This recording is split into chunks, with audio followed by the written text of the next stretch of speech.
فتح يا عليم على الشغل وسنين الشغل. Please try again. اهو بصمتي اهو انا. شايفاني ولا مش شايفاني ولا ايه؟ Please try again. يعني ايه بليز اجين؟ يعني ايه؟ مش اهو اجين اهو اجين.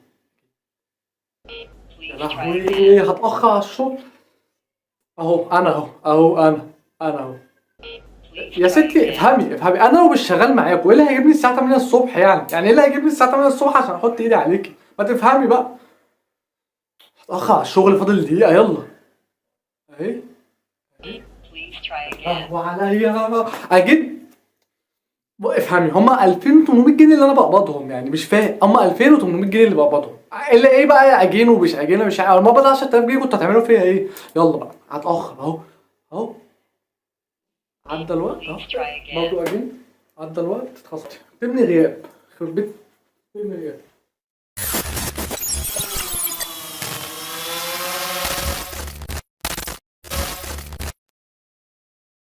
السلام عليكم ورحمة الله وبركاته، أهلا بكم من جديد. أنا محمد سيد ودي حلقة جديدة في جوكر العلوم، ويلا بينا نبدأ. بدايتنا مع المجرم الخطير جود ديلينجر سنة 1930 لما اتمسك في أحد الجرائم، ولما بدأت الشرطة لا تبحث وترفع البصمات في المكان قدرت اللي هي تجيب بصماته، وهو ساعتها عرف فحب يشغل دماغه. ساعتها اتأكد إن هما لو طبقوا البصمات اللي جابوها على بصماته هيطلع هو اللي ارتكب الجريمة، فلازم يشوف حل عشان يخلع من الجريمة دي. وبدأ اللي هو يجيب حامض كيميائي ويولع في ايده لحد ما ايده ولعت، وعمل جروح عشان خاطر ما يعرفوش اللي هو اللي عمل الجريمه.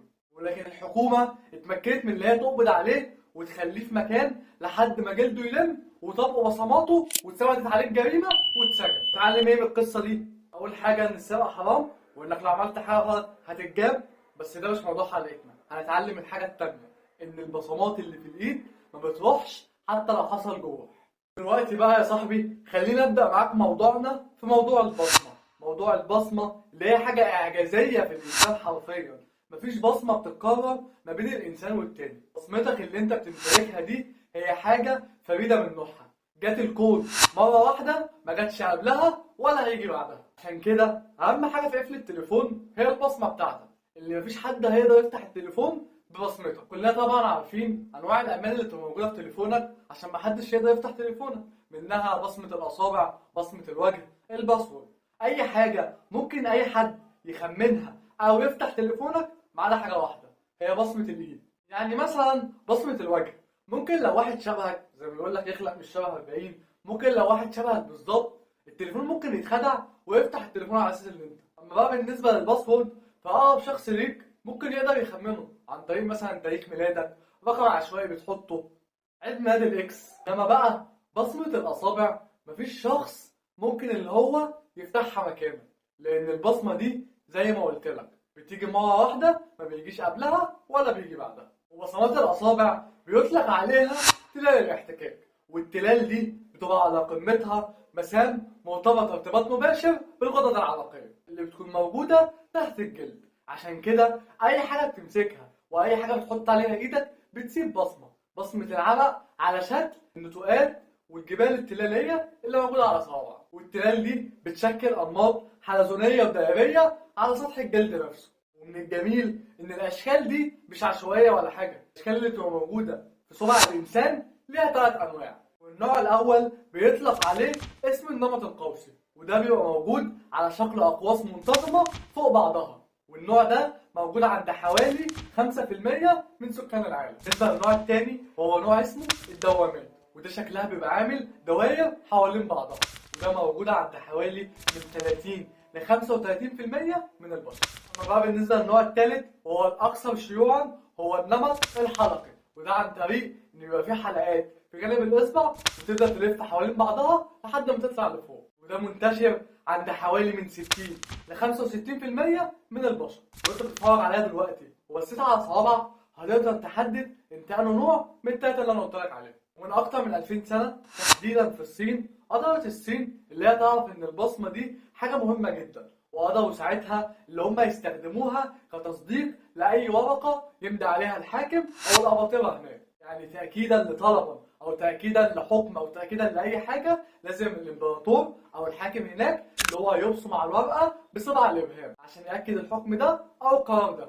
ومع حلول القرن 19 قدر العلماء اللي هم يكتشفوا إن البصمة دي مش خطوط وحاجات عشوائية، لأ ده شيء فريد ومميز لكل إنسان. وفي سنة 1877 ابتكر هنري فولز طريقة جديدة لطباعة الأصابع عن الورق باستخدام حبر اسمه حبر المطابع الأسود، لحد ما جالنا العالم الإنجليزي السير فرانسيس جولتون في 1892 وأثبت إن البصمة بتاعت الإنسان دي ما بتتكررش في أي إنسان تاني، حتى لو الاتنين توأم ومتشابهين في كل حاجة تبقى حاجة واحدة مختلفة ما بينهم وهي البصمة. ده اللي ساعد الشرطة اللي خليها تأكد إن ده دليل إدانة واضح اللي هو يثبت المتهم لو بصماته اتطبقت على البصمات اللي موجودة في مسرح الجريمة. وبالفعل سنة 1901 بدأت شرطة اسكتلاند يارد في لندن في أمريكا اعتماد نظام التعرف على المجرمين عن طريق البصمات،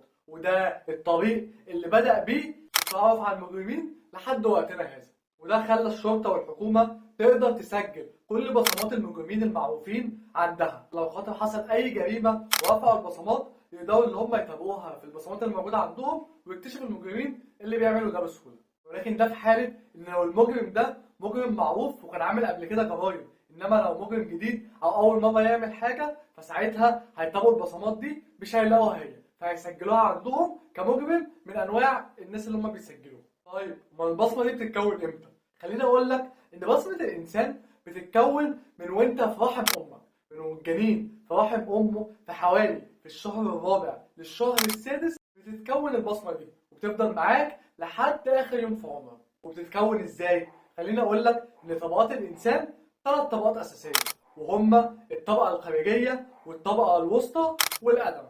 والطبقة الوسطى دي اللي هي اسمها الطبقة القاعدية، والطبقة دي بتنمو بصورة أكبر ما بين الطبقات التانيين، فبتقدر اللي هي تضغط على الطبقة الخارجية لسطح الجلد، فساعتها بيتكون البروز والتلال اللي بتكون البصمة دي. وكده نكون عرفنا إن نمط الجلد ده بيبقى أصله الطبقة اللي تحت من الجلد. عشان كده لو حصل لأي حد تشوه أو تعريرة في البصمة بتاعته أو في الطبقة الخارجية بعد فترة بيقدر اللي هو تتكون البصمة وتتكون زي ما كانت بالظبط. ده زي القصة اللي قلتها لك بتاع المجرم بتاع أول حلقة. دلوقتي في سؤال مهم، ليه مفيش بصمة بتتكرر ما بين الإنسان والتاني؟